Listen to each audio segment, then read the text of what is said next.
Smart human की नई video में फिर से आपका स्वागत है। आज हम पहुंचे हैं ग्राम सभा हियूपानी, जहां हम आपको मिलाएंगे मनोज खड़ाई जी से, जिनको पिथौरागढ़ का एप्पल मैन भी कहा जाता है। तो चलिए आपकी उनसे मुलाकात कराते हैं और आपको दिखाते हैं कैसे उनने पिथौरागढ़ में ये सेबों का बाग बनाया। तो आइए चलते हैं।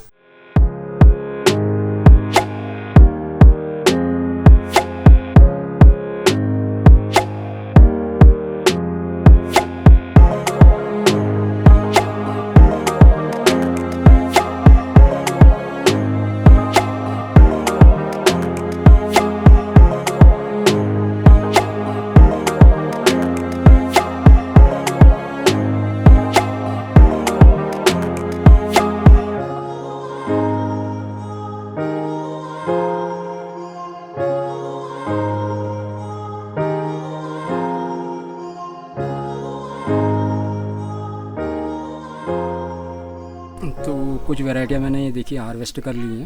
इसमें ये वैरायटी है आपकी स्कारलेट स्पर और इसका रूट स्टॉक है M9। तो देखिए इसको रूट स्टॉक बोलते हैं। इसमें जो वैरायटी ग्राफ्ट हो रखी है ये है M9। स्कारलेट स्पर पे ही मीडियम साइज़ भी है इसमें। ये देखिए मीडियम साइज़ इसका ये है, लार्ज साइज़ ये है। और इसके साथ आप देखेंगे इसमें पॉलिनाइजर वैरायटियाँ भी हैं मेरे पास। पॉलिनेशन के लिए जो पॉलिनेटर लगाने पड़ते हैं उसमें ये गाला है, तो इसमें सारा मैं हार्वेस्ट कर चुका हूँ अभी। गाला में 2 स्ट्रेन है मेरे पास, ये डार्क बैरन गाला और ये है गाला मेमा। गाला नंबर 1 का सेब भी माना जाता है। इटली की स्ट्रेन है ये गाला। ये हैं आपके किंग रॉड के। इसका रूट स्टॉक जनेवा का है, G16 रूट स्टॉक बोलते हैं, जो इसमें ग्राफ्ट हो रखा है। ये है आपका जनेवा का रूट स्टॉक। इसमें जो वैरायटी लगी हुई है ये है किंग रॉड। तो किंग रॉड वैरायटी है ये। किंग रॉड में क्या है कि छोटे में से कलर आ जाता है, छोटे से साइज़ से। जब लगभग इसका वेलनट साइज़ जो होता है तो वहाँ से कलर पकड़ लेता है। और आपका न्यूट्रिशन मैनेजमेंट है तो आप इस साइज़ में ला सकते हैं इसको, लेकिन आपको थिनिंग की ज़रूरत पड़ेगी। और जो मेरे पास ये G16 है जनेवा का, ये मेरे यहाँ चल नहीं रहा है। इसमें दिक्कतें आ रही हैं। इसमें सेंजोस स्केल भी है। ये देखिए स्केल की बीमारी इसको बोलते हैं, हल्के धब्बे लगे हुए हैं। दूसरा जो इसका रूट, इसमें फाइटोफथोरा नाम की एक बीमारी आती है, वो भी है। और इसी में उस साइड में भी मेरे पास 5 पौधे अलग से रूट स्टॉक पे लगे हुए, वो दिखा रहा हूँ मैं आपको। इसमें से क्या है कि 5 पौधे लगे थे। इसमें जो वैरायटी लगी हुई है रेड ब्लॉक्स है। दुनिया का नंबर 1 सेब माना जाता है रेड ब्लॉक्स। लेकिन करें क्या, मजबूरी ये है कि रूट स्टॉक यहाँ पर चल नहीं पाया। सबसे टेस्टी सेब है। अब ये रूट स्टॉक नहीं चल पा रहा है। इसमें से भी देखिए 2 ही पौधे बचे हुए। बाकी देखिए आप जो मेरी ऊपर से R&D है वो M9 और आपका 111 में, वो सारे पौधे यहाँ पे सक्सेस हैं। और इसके ऊपर जो वैरायटियाँ लगी हैं, ये गाला है, पॉलिनाइजर। ये देखिए इसकी नेचुरल पॉलिश होती है, इसमें कोई वैक्स वैक्स करने की ज़रूरत नहीं है। आप थोड़ा सा इसको जब ये ग्रेडिंग मशीन में जाता है तो देखिए चमक। मैं एक दाना आपको स्कारलेट स्पर का भी दिखा रहा हूँ, नेचुरल चमक। यहाँ से तोड़ता हूँ, ये देखिए नेचुरल वैक्स होता है इसमें। नहीं तो ग्रेडिंग करके वो करके आजकल वैक्स चढ़ा हुआ सेब भी आता है। तो ये देखिए नेचुरल चमक। और सबसे बड़ी बात ये है कि सारा ऑर्गेनिक बगीचा है ये। इसमें अभी तक मैंने कोई भी इंसेक्टिसाइड पेस्टिसाइड का यूज़ नहीं किया है। जो भी मेरी रिसर्च रही है 5-6 साल की, पहले मैंने इसी में ट्रायल किए थे। कम से कम इसमें 4 या 5 वैरायटियाँ लगी हैं। तो मैं इसमें ज़रा सा मेरी रिसर्च चलती रहती है, तो मैं इसी के हिसाब से फिर नई प्लांटेशन करता हूँ। तो थोड़ा सा मैं इसमें अंतर समझाना चाह रहा हूँ आपको कि थिनिंग क्यों ज़रूरी है। ये देखिए इसमें फ्रूट लोड जो है इतना रहता है। आप फ्रूट लोड ज़्यादा होने की वजह से क्या होता है कि हमारी साइज़ और क्वालिटी नहीं बन पाती है। अब मैं इसलिए छोड़ देता हूँ कि लास्ट में थोड़ा सा बच्चों के लिए भी बच जाता है, वो है। तो मैंने इसको जैसे है वैसे छोड़ रखा है। तो देखिए आप फ्रूट लोड देखिए। अब यहाँ पर इसके देखिए आप, ये 5 दाने हैं या 5 फ्रूट है, वहाँ पर एक ही रखना पड़ता है आपको क्वालिटी के लिए। अब मैं आपको दिखाता हूँ, जहाँ पर एक दाना मैंने रखा होगा वहाँ पर साइज़ देखिएगा आप। ये देख लीजिए साइज़, ये साइज़ बना हुआ है। तो कम से कम इसका जो थंब रूल है, थंब रूल ये है कि आपको 4 इंच में एक दाना रखना है। जैसे यहाँ पर रखे हुए हैं ये भी इसमें से भी काफ़ी फ्रूट लोड हो गया इसमें। अब मेन थंब रूल ये है कि आपको 4 इंच के बाद एक दाना रखा तो आपकी क्वालिटी बन पाएगी। नहीं तो ये क्या होता है कि एक ही जगह पर 5 का गुच्छा लगभग लगता है, इसमें से आपको 1 या 2 रखने पड़ते हैं। फिर ये है कि पौधे की लाइफ भी डिपेंड करती है कि कितने साल का पौधा है और आप कितना फ्रूट ले रहे हैं उससे। ये है आपकी चाइना की अर्ली फ्यूजी। लेकिन मार्केट के हिसाब से तो मुझे लगा नहीं कि ये, क्योंकि लेट कलर आ रहा है देखिए इसमें। तो यहाँ आदमी क्या है कि मार्केट के हिसाब से भी देखना पड़ता है हमें, क्योंकि लाल ही सेब ज़्यादा पसंद करता है। कलर जरूर सा लेट आता है, टेस्टी बहुत है ये। और न्यूट्रिशन से भी भरपूर है ये। उसके अलावा मेरे पास ये जो आप रूट स्टॉक कह रहा था मैं, दूसरा रूट स्टॉक मेरे पास है M111। इसमें जो वैरायटी लगी हुई है रेड स्पर। अब इसमें और उसमें अंतर क्या है, M9 और M9 में जो वैरायटियाँ लगी हैं और 111 में, उसमें सीधा सा अंतर ये है कि इसको देखिए आपको सपोर्ट सिस्टम की ज़रूरत नहीं है। इसमें पौधा थोड़ा सा बढ़ा जाता है, लेकिन होता क्या है कि फ्रूट बियरिंग में थोड़ा सा लेट आता है।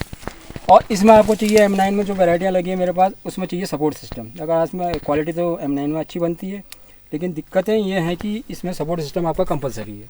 बिना सपोर्ट सिस्टम के इसमें आप इसको सर्वाइव नहीं कर पाएंगे। तो अभी तक जो मैं आपको दिखा रहा था वो जो फ्रूट में थे प्लांट्स, वो तो हमारे सारे फेदर प्लांट्स हैं। वो हम नर्सरी से ही सारा ख़रीदते हैं अपना। 4-4 साल के नर्सरी के प्लांट होते हैं, थोड़ा सा महंगे पड़ जाते हैं।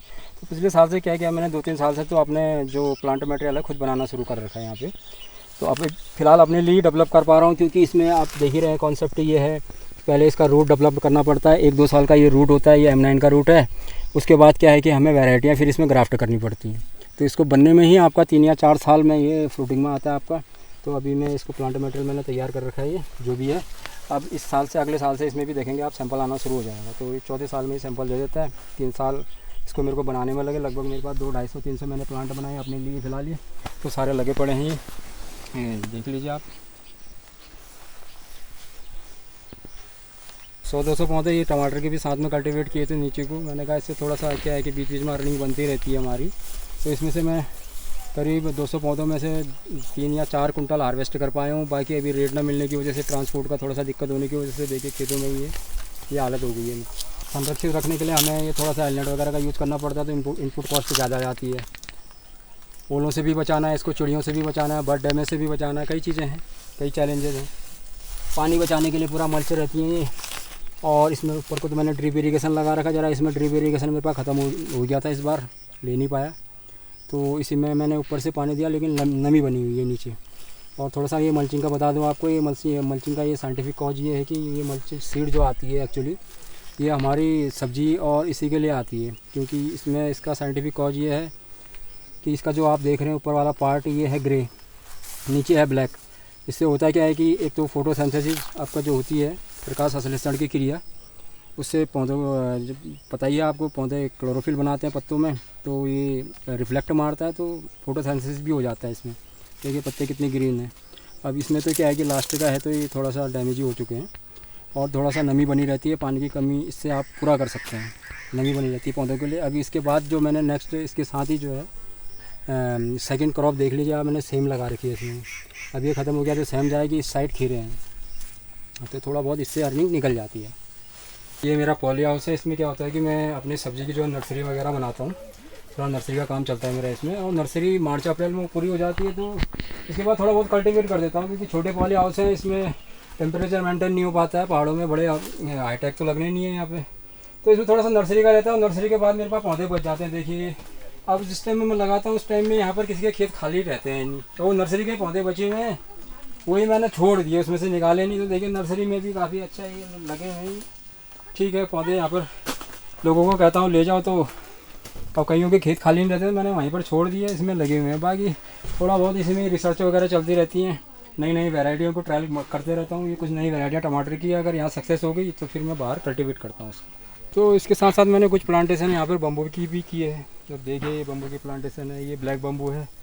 थोड़ा सा इसको एक्चुअली मैंने ये इसलिए लगाए थे कि हमें जो सेब वगैरह में हमें सपोर्ट सिस्टम की ज़रूरत पड़ती है स्ट्रक्चर बनाने के लिए, तो उस संबंध में इनको लाया था यहाँ पे। अब लेकिन ये है कि इसका थोड़ा सा टाइम लगता है इसका डाई बनने में। देखिए पहले ये हरा सूट आता है, उसके बाद क्या है कि ब्लैक जो नए राइजोम इसके निकलते रहते हैं, तो वो मोटाई बढ़ती रहती है और मैच्योर होता है तो काला हो जाता है। तो सबसे बड़ी इसकी खूबी ये है कि ये जो है इसमें कीड़ा ज़रा कम लगता है।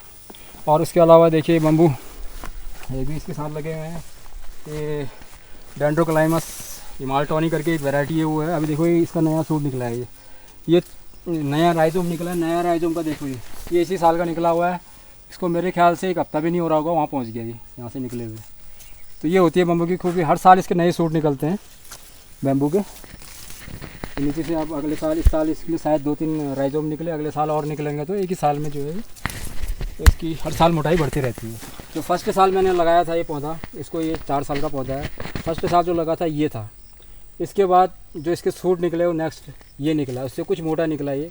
जैसे इन दोनों को हटाया उसके बाद जो पिछले साल निकले 6 सूट निकले हैं, मोटाई उससे बढ़कर है। तो हर नया राइजोम जो है इसका उससे बड़ा निकलता है और मोटा निकलता है। और देखिए इस साल ये मेरे ये सपोर्ट सिस्टम के लिए लगभग तैयार हैं। इसके अलावा कुछ आड़ू के पौधे भी मैंने, इसमें आड़ू के पौधे में भी रिसर्च चल रही है यहाँ पे। तो आड़ू में मैंने कुछ वैरायटियाँ ये हॉर्टिकल्चर से मेरे को दी गई थी। अब उनके वैरायटियाँ मेंशन नहीं है, जहाँ तक मैं अनुमान लगा रहा हूँ ये तोतापरी होगी, यहाँ पे तोतापरी ज़्यादा आती है। और 1-2 वैरायटियाँ तो उससे हटके हैं ज़रा सी। ये थोड़ा सा लेट वैरायटी है। कुछ वैरायटी तो मेरे पास 1-2 पौधे हैं, देख रहे हैं आपने, इसमें से ये जो है हार्वेस्ट हो चुका है, तो पूरा हार्वेस्ट हो चुका है। ये जल्दी अर्ली वैरायटियाँ हैं। एक पौधा नीचे है वो भी अर्ली है, वो भी इसमें से भी हार्वेस्ट हो चुका है। अब जो ये लेट वैरायटी है आप देखिए, ये लेट वैरायटी थोड़ा सा लेट हार्वेस्ट हो रही है। प्रोटीन देखिए इसमें आप,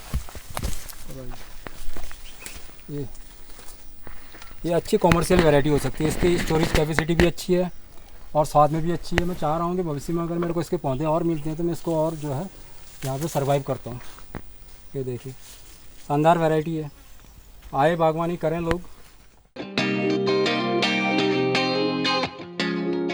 सिप का आइडिया है वो आया मैं 2010 या 11 में हिमाचल जाना हुआ मेरे। तो हिमाचल में हमारी एक फैमिली रहती है वहाँ पे, तो मैं किसी कारणवश मैं वहीं मिलने उनसे घूमने चले गया। तो वहाँ जाके देखा मैंने कि भाई सेब हमारे यहाँ भी होता था। हमारे दादाजी ने पहले यहाँ पर पूरा बगीचा था, आहिस्ता आहिस्ता हाई चिलिंग वैरायटियाँ थी। तो अब देख ही रहे हैं आप, ग्लोबल वार्मिंग की वजह से चिलिंग नहीं हो पा रही है, बर्फ़ नहीं पड़ रही है हम लोगों के यहाँ, तो वो वैरायटियाँ वैसी चली गई। पुरानी वैरायटियाँ थी कई, और बीच के जो सारे हमारे पापा लोग हैं वो सारे सर्विस क्लास रहे, तो बगीचे को मेंटेन नहीं कर पाए, तो आहिस्ता आहिस्ता पूरा बगीचा ख़त्म हो गया। अब मुझे तो मजबूरी में घर रहना था, कुछ ना कुछ करना था, तो साथ में मैं दुकानदारी भी करते रहा और कुछ ये सब्ज़ी में भी अपने प्रयोग करता रहा। मैं फिर 2010-11 में जब वहाँ गया तो वहाँ देखा मैंने, तो अमूमन उन्होंने भी ट्रेडिशनली वैरायटियाँ लगा रखी हैं, लेकिन उनका जो रॉयल डिलीशियस है वो अभी जो हिमाचल की पूरी मार्केट है डिपेंड रॉयल डिलीशियस पे है।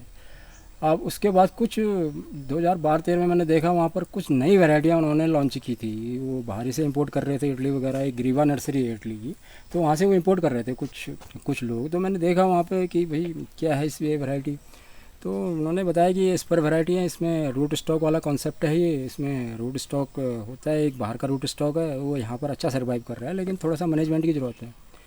तो ये कॉन्सेप्ट लेके मैं जैसे घर आया तो अब मैंने, वो तो इंपोर्ट कर रहे थे उसी टाइम पे, बहुत महंगा पौधा था। सोल में मैंने जैसे यहाँ पे लगाया तो उसके बाद जो अगले साल इसमें रिजल्ट आया, सैंपल आया, तो मेरा उत्साहवर्धन हुआ उससे। फिर इसमें काफ़ी सोशल मीडिया का भी मेरे को सहारा मिला अपनी जानकारी एकत्रित करने के लिए। आजकल सोशल मीडिया जो है काफ़ी अच्छा प्लेटफॉर्म दे रही है, तो वहाँ से भी कुछ जानकारी ली, कुछ बुकें पढ़ी, कुछ हमारे ग्रोवर्स भाई लोग हैं हिमाचल के, कुछ उन्होंने भी सहयोग किया जो इस काम को कर रहे हैं आज से 10-15 साल पहले से। तो ऐसे करते करते अभी देख ही रहे हैं आप, अच्छा रिजल्ट आ रहा है। इसके जो लगने का टाइम है जनवरी-फरवरी रहता है। ये डॉर्मेसी पीरियड में जब ये पौधा जाता है नर्सरी से तो जनवरी-फरवरी रहता है इसका, दिसंबर से लगने शुरू हो जाते हैं ये। और अमूमन क्या होता है कि फेदर प्लांट का क्या है कि आप जुलाई तक लगा सकते हैं उसको। वो कब लगा सकते हैं, जब वो प्लांट जो है सीए स्टोर में आपका स्टोरेज हो, क्योंकि वो डॉर्मेसी में नहीं जाता है। जब तक चिलिंग में रहेगा पौधा डॉर्मेसी में नहीं जाता है। तो नर्सरी वाले क्या करते हैं, इसको अपने सीए स्टोर में इसको स्टोर कर देते हैं। आप जुलाई तक लगा सकते हैं इसको। शहरी क्षेत्र जो पिथौरागढ़ का है उसके एलिवेशन में है लगभग 4000 या 5000 फीट। वहाँ पे भी हमने इस पौधे, कुछ लोगों ने अपने किचन गार्डन वगैरह में 10-10 पौधे लगा रखे हैं, तो वहाँ पे भी आ रहे हैं रिजल्ट। क्योंकि हार्वेस्टिंग का टाइम रहता है लगभग मेरे यहाँ 15 जुलाई जो मेरी एलिवेशन है, क्योंकि इनकी हार्वेस्टिंग जो होती है एलिवेशन के हिसाब से इसकी हार्वेस्टिंग होती है। अगर मैं 6000 में हूँ, 4000 फीट में अगर कोई उत्पादन कर रहा है तो हो सकता है उसके यहाँ जल्दी कलर आ जाए, उसने जल्दी हार्वेस्ट करना पड़े। मेरे यहाँ जो टाइम मेनली रहता है हर साल वो 15 जुलाई के बाद ही रहता है। तो मैं क्या करता हूँ 15 जुलाई या 20 जुलाई के आसपास, अब वो मौसम पे डिपेंड रहता है, क्लाइमेट पे डिपेंड रहता है, बारिश के आगे पीछे होने पे डिपेंड रहता है। तो मेनली मैं इसको 20 जुलाई तक मैं इसको हार्वेस्ट कर लेता हूँ। उसके बाद सेब में क्या होता है कि आप सेब पेड़ से ऐसे तोड़ोगे तो आपको एकदम से इसमें मिठास महसूस नहीं होगी, क्योंकि कलर तो पूरा आ जाता है, मैच्योर भी हो जाता है, तो मिठास एकदम से नहीं आती है। मिठास के लिए इसको आपने, क्योंकि उसमें उस टाइम में इसमें स्टार्च की वैल्यू ज़्यादा रहती है। जैसे आप इसको तोड़ते हैं, ये स्ट्रेस में जाता है, आप 4 दिन इसको स्टोर करेंगे तो देखिए इसकी मिठास, क्योंकि स्टार्च जो है इसका ग्लूकोज में कन्वर्ट होता है, तो स्टोरेज करना भी हमारे लिए बहुत ज़रूरी है। अब ये पिछले साल का सेब आ रहा होगा पिथौरागढ़ में, पिछले साल का सी स्टोर में जाएगा ये, उसके बाद इसकी सेल्फ लाइफ बढ़ जाती है, सी स्टोर में जाने के बाद बढ़ती है, लेकिन क्या होता है इसमें स्क्रैच आने शुरू हो जाते हैं, ये कलर नहीं रहेगा, तो क्या करेंगे वो कोटिंग कर देंगे इसको, केमिकल कोटिंग। बाहर से देखेगा आपको, आदमी को क्या चाहिए, सो चाहिए, पॉलिश चाहिए। वो खाएंगे जब इसको, उन्हें पता नहीं है इसके बाहर के चिक्कल में मैं 100% कहना मैं टॉक्सिन जमा कर रहा हूँ अपने शरीर में। तो ये रिसर्च पे पूरा हो चुका है, लेकिन कौन समझाएगा यहाँ। इसमें ऐसा है कि थोड़ा परिवार का सहयोग भी रहता है मेरे। अब परिवार में भी अब बच्चे सारे अभी क्या है पढ़ाई लिखाई पे भी व्यस्त हैं सारे, तो हम दोनों अभी जो भी हैं मियाँ बीवी इस काम को देख रहे हैं, थोड़ा बहुत कर रहे हैं। और सारा मेरा ज़्यादा से ज़्यादा टेक्नोलॉजी पे मैं डिपेंड रहता हूँ, तो टेक्नोलॉजी से ऐसा होता है कि थोड़ा सा हमारे जो मैन पावर है उससे थोड़ा बच जाती है। तो बिना टेक्नोलॉजी के तो संभव नहीं है कि आपको मैन पावर पे भरोसा करना पड़ेगा। अगर मैन पावर कम करनी है आपने तो टेक्नोलॉजी पे जाना पड़ेगा। तो जहाँ तक मेरी ट्रेनिंग का सवाल है, देखो मेरे से जितने लोग जुड़े हुए हैं उनको मैं फ्री ऑफ कॉस्ट ट्रेनिंग दे रहा हूँ। अपनी जो R&D है मैं उनके साथ पौधे भी लगाता हूँ, साथ में ऑनलाइन में उनको ट्रेनिंग दे रहा हूँ। जो मेरे यहाँ पर विज़िट करने आ सकता है मेरे यहाँ, उनको मैं ऑन ग्राउंड सिखाता हूँ। और जो कहते हैं कि मेरे यहाँ आके थोड़ा बहुत मेरे को जानकारी चाहिए, तो मैं उनसे सिर्फ ये कहता हूँ कि यार मेरे आने जाने की व्यवस्था कर दो। देखो हमारी रोड दूर है, अगर मैं अपनी गाड़ी बुक करके जाऊँगा दिन भर मेरा टाइम वेस्ट होता है। मैं कहता हूँ सिर्फ गाड़ी की व्यवस्था मेरे को लाने और ले जाने की व्यवस्था कर दीजिए। मैं सारा ये चीज़ें जितनी भी वो मेरे से नॉलेज रहना चाहता है, मेरी प्रैक्टिस जो है मैं सारी शेयर करता हूँ लोगों से। तो ये करते करते इस साल देखो रिज़ल्ट भी आए हैं, तो इसमें कोई चिंता की ज़रूरत नहीं। जो मेरे से जुड़ना चाहता है, सीखना चाहता है, आ सकता है। मैं फुलफिल उसका सहयोग करने के लिए तैयार हूँ। एक्चुअली दिक्कत क्या आ रही है कि हमारे पास जो है अभी सीमित उत्पादन है। देखिए हमारे पास जो भी यहाँ पर देखने आते हैं, एक तो लिमिटेड उत्पादन इसलिए है कि हम उतने पौधे यहाँ पर अभी सर्वाइव नहीं कर पा रहे हैं, क्योंकि इन्वेस्टमेंट ज़्यादा है और यहाँ डिमांड बहुत ज़्यादा है। पिथौरागढ़ डिस्ट्रिक्ट के लिए ही हमारी डिमांड पूरी नहीं हो पा रही है इतने पौधे लगा के। कम से कम पिथौरागढ़ में ही हमें सर्वाइव करने के लिए 20-30 हज़ार पौधे चाहिए। अब मैं किसी से कैसे कहूँ कि मेरे यहाँ से, क्योंकि यहाँ डिमांड ही इतनी बढ़ जा रही है, आदमी घूमने आ रहा है, वो कर रहा है, तो उन्हीं के लिए डिमांड पूरी करनी मुश्किल हो जा रही है। तो मैं ये चाह रहा हूँ कि उत्पादन बढ़े तो हम सबकी डिमांड यहाँ पे पूरी कर पाएँ। तो बेचने की तो अभी ऐसी कोई समस्या नहीं है। वैसे जो अगर सेब खरीदना चाहता है, सीजनली आना चाहता है, तो मेरे पास आके ले सकता है, वो कोई दिक्कत नहीं है उसको। लेकिन अब ये है कि वो मेरे पास उपलब्ध होना चाहिए तब।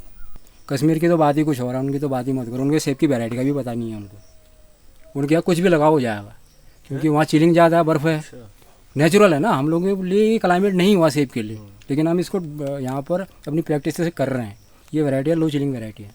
अब सब इसी में आ रहे हैं, क्योंकि अर्निंग चाहिए। इस टाइम में जून जुलाई अगस्त में सेब होता नहीं है। सबको भैया रेट के पीछे भाग रहे हैं, मार्केट के पीछे। नहीं तो इस टाइम में अभी हिमाचल का आज नहीं रखा होगा, 250 रुपये किलो बाजार में बिक रहा है कि नहीं। मैं यहीं पे घर में इनसे कह रहा हूँ यार चलो रहने दो, तुम 200 रुपये किलो ले जाओ। गाला की मैंने कीमत 200 रख रही है, डिलीशियस 150 में दे रहा हूँ, घर ही से ले जाओ। न्यूट्रिशन वैल्यू देखो इसमें। एक तो मेरा ऑर्गेनिक किया हुआ है, आप खाना एक दाना खाना। आप यही बाहर 800 रुपये 800 रुपये किलो 5 दानों की पैकिंग आएगी। देखना पैकिंग उनकी ज़बरदस्त होगी, ब्रांडिंग होगी उसमें, और ग्रीन एप्पल लिखा होगा उसमें, और कुछ और ब्रांडिंग कर रखी। गाला देखना आप यूट्यूब सर्च करके देखो, कहीं पे भी सोशल मीडिया में देखो। इसमें थोड़ा सा इसके ड्रॉबैक यही है, थोड़ा क्लाइमेट फ्लक्चुएशन का भी रहता है। क्लाइमेट फ्लक्चुएशन में आपने ध्यान देना पड़ेगा, पौधा क्या मांग रहा है, हमारा क्या न्यूट्रिशन इसकी रिक्वायरमेंट है। तो उसके लिए तो मेरा सारा ऑर्गेनिक मैटर ही रहता है। अब ऑर्गेनिक में ये है कि प्रैक्टिसेस ज़्यादा हैं, क्योंकि ऑर्गेनिक में पता ही है आपको, अगर आप केमिकल स्प्रे कर रहे हैं तो आपको 15 या 20 दिन में एक स्प्रे होती है। ऑर्गेनिक में आपको हर हफ्ते में एक इसमें स्प्रे शेड्यूल देना पड़ेगा। तो ऐसी छोटी मोटी चीज़ें हैं। बाकी खरपतवार वगैरह जो उगते हैं गुड़ाई वुड़ाई का, उसका मैंने थोड़ा सा कम कर रखा है, मल्चिंग वगैरह कर रखी है।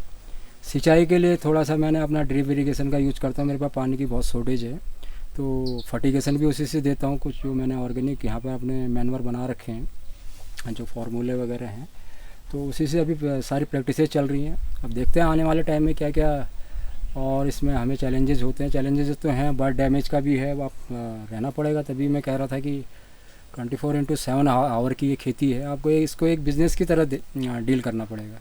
हॉर्टिकल्चर विभाग के सामने मैंने अभी अपनी ये समस्या भी रखी है कि 50 या 100 पौधों का प्रोजेक्ट बनाइए। और उससे क्या होगा कि देखो हमारे छोटे छोटे जो ग्रोवर हैं, छोटे छोटे जो सब्जी काश्तकार हैं, वो भी इससे जुड़ेंगे। तो उसमें जो ये रूट स्टॉक कॉन्सेप्ट है, इन्होंने इसमें एक योजना, एक प्रोजेक्ट बना हुआ है इनका, एप्पल मिशन करके। अब एप्पल मिशन का क्या है कि एप्पल मिशन एक थोड़ा सा हम जैसे काश्तकारों के लिए जो सर्वाइव कर रहे हैं यहाँ पे हर चीज़ के लिए, तो उनके लिए एक बड़ा प्रोजेक्ट मैं मानता हूँ। बशर्ते वो 12 लाख की परियोजना है, 1000 प्लांटेशन उसमें करना है, 80% सब्सिडी सरकार दे रही है। 12 लाख वाले प्रोजेक्ट में क्या है कि मैनेजमेंट कहीं और से आपने लेना है, पौधे कहीं और से लेने हैं, तो इसमें क्या होता है कि थोड़ा सा काश्तकार जो हैं उनमें और बागवान जो है बर्डन आता है उसमें। तो मैं चाहता कि आप छोटा पैकेज बनाइए 50 या 100 पौधों का। देखो बिना R&D के तो हम 1000 पौधे नहीं लगा सकते ना, बिना रिसर्च के भी। तो मेरा कहना यही है कि गवर्नमेंट, ये हॉर्टिकल्चर डिपार्टमेंट और यहाँ की उत्तराखंड सरकार, जो भी हमारा पिथौरागढ़ का डिपार्टमेंट है, कि इसको आप छोटा प्रोजेक्टों में रखिए। इससे क्या होगा, देखो कई बेरोज़गार लोग हमसे जुड़ेंगे। आने वाले टाइम में आप इसको बढ़ा सकते हैं जैसे जैसे ये सर्वाइव होता है। अभी हम लोग इस मामले में अभी हम एक ग्राउंड लेवल से ही सर्वाइव कर पाएंगे इसको। एकदम से बड़े प्रोजेक्ट रखना, देखो अब बड़े प्रोजेक्टों पैसे वालों का तो ठीक है कि आप लगा देंगे, कोई दिक्कत नहीं है, सब्सिडियाँ भी मिल जा रही हैं।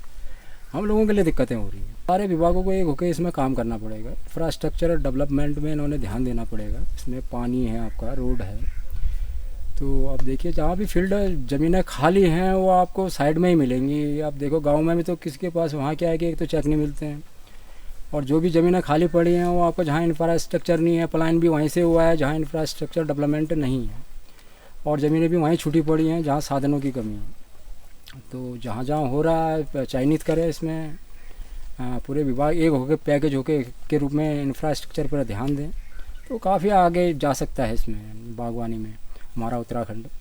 अभी देखिए हिमाचल को सारी आर्थिकी उनकी अभी 7,000 करोड़ या 8,000 करोड़ की आर्थिकी वो सिर्फ से ही जनरेट कर रहे हैं।